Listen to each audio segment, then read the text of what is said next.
Hier, on a parlé du chapitre du Sanctuaire de Saint Seiya, un jeu que j'adore, et aujourd'hui, on parle du chapitre Hades, la suite de Saint Seiya, The Sanctuary, qui promettait une chose, corriger les problèmes et faire mieux. Et là, tu te dis, ok, est-ce qu'ils ont appris de les erreurs? Bah oui, spoiler, pas totalement. Le contexte, déjà, c'est une suite inattendue, sortie en 2006, un an après Sanctuary. Le test, on l'a vu hier, n'hésite pas à aller le voir après cette vidéo. Ce jeu adapte l'arc Hades de Saint Seiya, un arc plus sombre, plus intense, plus dramatique, et forcément, les attentes étaient énormes. Le gameplay est amélioré, mais il n'est pas complètement sauvé. Par contre, ça je m'en souviens bien, moi à l'époque je devais avoir 10 ans pour le premier, 11 ans pour le deuxième, un truc comme ça. Et dès les premières minutes, j'avais senti cette amélioration vraiment notable. Ce qui a changé, c'est que les combats sont plus fluides, meilleure lisibilité, plus de réactivité, mais toujours rigide, les sensations souvent molles, la hitbox discutable. En gros, on est passé de cassé à acceptable. Les attaques cosmiques, toujours le show par contre. Là encore, c'est le gros point fort. Attaque iconique, effet spectaculaire, fidélité à l'anime. Franchement, ça claque. Le gameplay est bancal, mais t'es très content quand ça explose. Le casting est plus riche, on a beaucoup plus de personnages. Les bronzins, les goldessins, les spectres. Bonne variété, plus de possibilités, une très grosse amélioration par rapport au premier. Et le mode histoire, l'arc Hades, c'est le cœur du jeu. Et ce que tu fais, c'est revivre tous les événements de l'arc Hades, combattre des spectres et avancer dans une histoire un peu plus sombre que l'arc du sanctuaire. En point positif, c'est un peu les mêmes que dans le premier jeu. Une fidélité, une ambiance, un fan service. Par contre, une narration un peu trop rapide.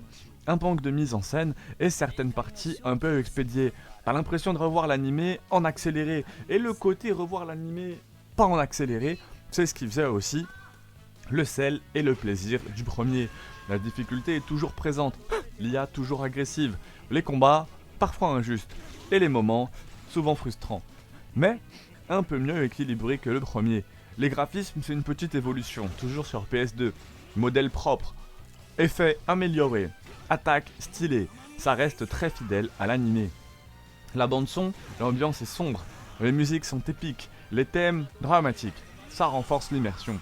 Et le jeu en 2026, est-ce que ça vaut encore le coup? Alors, oui.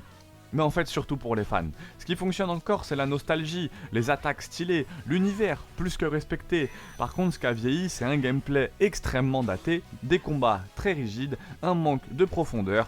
Comparé aux jeux modernes, c'est très compliqué. Ce que le jeu fait très bien, c'est le fanservice, l'amélioration du gameplay, le casting très varié, mais ce qui fait très mal, c'est que c'est toujours trop rigide, une narration très moyenne et très répétitive. En gros, Saint Seiya, Hades, c'est une meilleure suite, c'est une vraie amélioration par rapport au Sanctuaire, mais c'est vraiment pas une révolution. Aujourd'hui, c'est juste un jeu nostalgique. En fait, il était meilleur que Sanctuary. Le seul défaut pour moi, c'est qu'il manquait justement du mode Sanctuaire. Et le mode Sanctuaire, un peu ce côté arcade de devoir faire les 12 salles, c'est ce qui faisait pour moi une grosse partie importante du premier jeu. Et il manque ce mode-là, limite le mode sanctuaire avec tous les personnages de Hades et toutes les persos dans les maisons, pouvoir randomiser un peu et faire n'importe quoi, aurait été très sympa.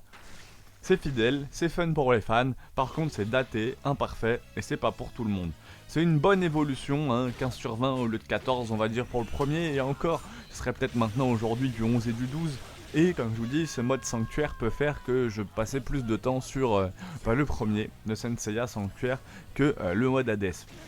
Par contre, le jeu de combat était forcément mieux sur Hades. Si t'es fan de Saint Seiya, tu vas apprécier. Mais si tu veux un jeu de combat solide, tu vas hésiter. Dis-moi en commentaire, est-ce que t'as préféré Hades ou Sanctuary? Abonne-toi pour pas rater les jeux qui vont arriver.